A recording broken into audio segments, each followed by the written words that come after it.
Johnson with Pillar Real Estate here with Ken Cox, owner of 4Point Home Inspection. Ken, thank you for joining me today. Yeah, good morning. Thank you.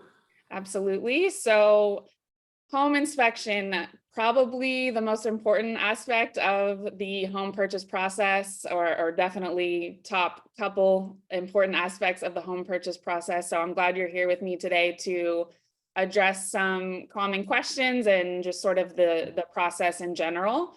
So we'll jump right in here. What are you as an inspector looking for during an inspection, and what does the home inspection look like in general?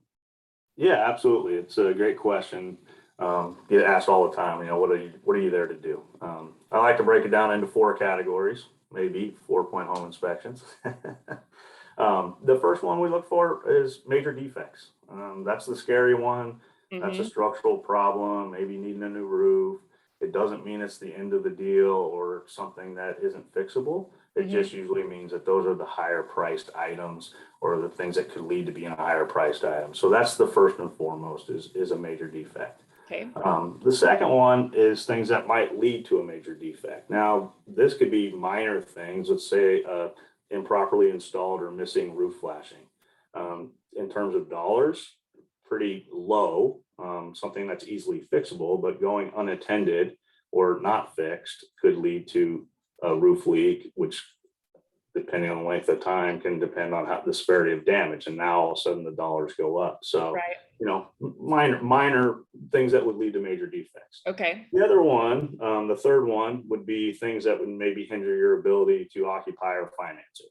Depending on who your lender is, if a lender is involved, sometimes they want to see a copy of the home inspection report. Again, they're looking for more major defects. And then the dreaded word, the mold word. But even with mold, I wouldn't bore everybody with the science behind mold, but there's thousands and thousands of types of mold, and only mold can really be identified through laboratory testing. So when you're in a home inspection, if we see it, it's going to be noted. I call it organic growth because I can't confirm exactly what it is at that time and that it needs to be further identified. But the amount of it, mold's everywhere in the air. It's everywhere we live. So it's just depending on that. But that would be something that might hinder, occupancy and or finance. Okay. Not usually a huge issue. See it every now and then. And then the fourth is safety hazard. And these are real minimal. As you know, as an agent, we call out missing a electrical outlet cover. Super, 30 cents at the hardware store. Right. But because it's missing, it's leaving electrical wires exposed to touch. So it's a safety hazard. Not having your carbon monoxide detector or an inoperable smoke detector, things like that. Again, low dollars, but things that you're looking for. So those are the kind of the four categories, which really covers the whole home. Because we're looking at everything. Operable windows and appliances and plumbing and water heater and HVAC equipment, all that stuff. But it all kind of falls into those kind of four categories. And most, again, I tell everyone, everything's fixable. It's just a matter of how much money has to be invested to fix it. But for the most part, minor maintenance suggestions and minor imperfections is what you're going to see in most home inspection reports. Okay. Do you encourage the buyer to be present during the inspection? Absolutely. I think it's probably the most important. Me personally, I don't care if they're there from the start and follow me around. But if anything, I at least try to get them to show up near the end to review the report. Most home inspection reports include pictures and narratives and all the information, but seeing it with your own eyes, being able to discuss it with the inspector and even the agent there as well, we are all on the same page and we can kind of work through what that is. Because once they get a report and they see in red missing electrical cover, they oh, what's that mean? And again, it's a 30% reading safety hazard is correct when you're not there to actually discuss it. It seems a lot more grave than it actually likely is. Absolutely. Yeah. So I always try to encourage clients to be there, even if it's a seller having a pre-inspection done or obviously the buyer. But absolutely be there because really lessens the anxiety and stress and worry of what's in the report, because there's lots of things in the report, but Mhm. varying degree of severity, let's say. Yes, okay. So does the cost of an inspection vary based on the property, or is it, what can people expect cost wise? Yeah, there's lots of structures out there. For my company, I base it solely on square footage. Okay, So obviously a bigger home, or if you have a ADU unit or a guest unit, things of that nature, that would vary in price. But I price everything on square footage and number of okay. buildings.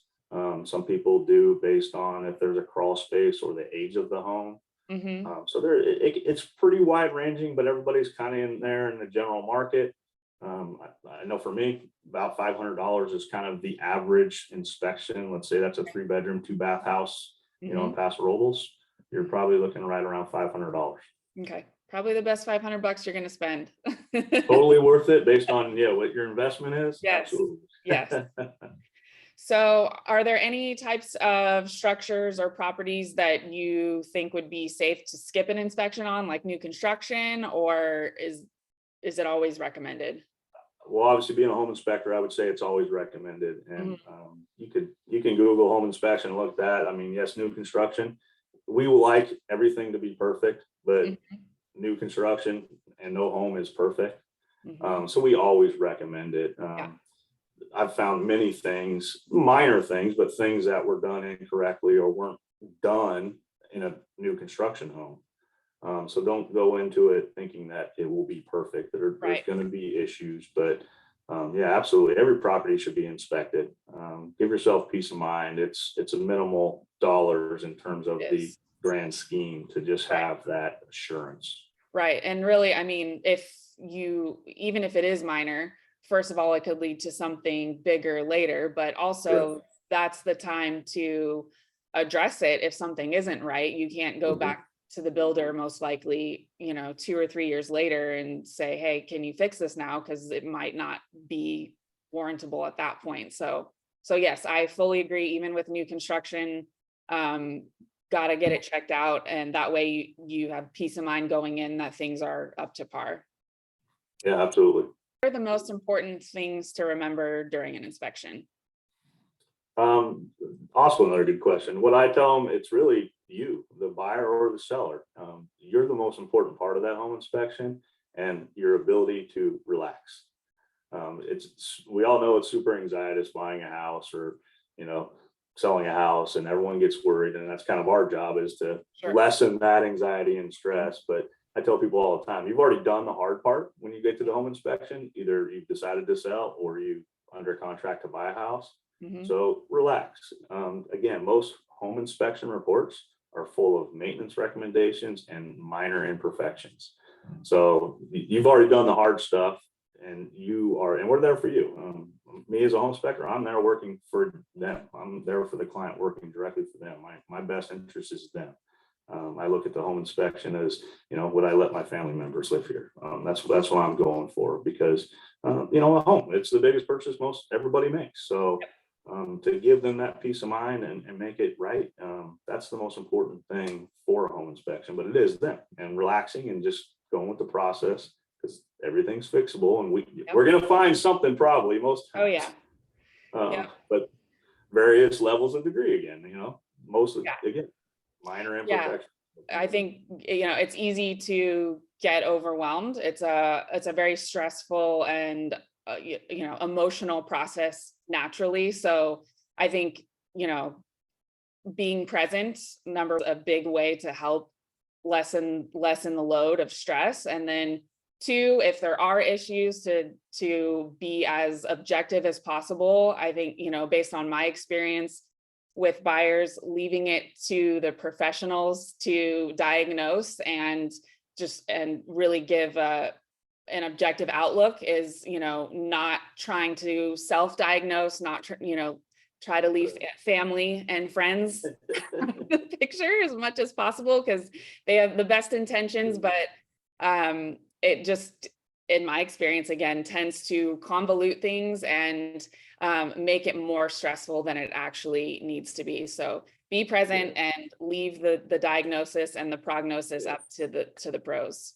Well, just keep things in perspective. That's the best thing, is just try to keep it in perspective. Like I said, I mean, yeah, we're going to say it's a defect, or, you know, it needs to be fixed, or it's a safety hazard. But again, it's really minimal in the grand scheme, and low dollars. That's the biggest thing. Most people are concerned about how much money is it going to cost to fix it. And again, most everything in a home inspection report, or generally in a home inspection report, is really not that. It's not a high dollar there.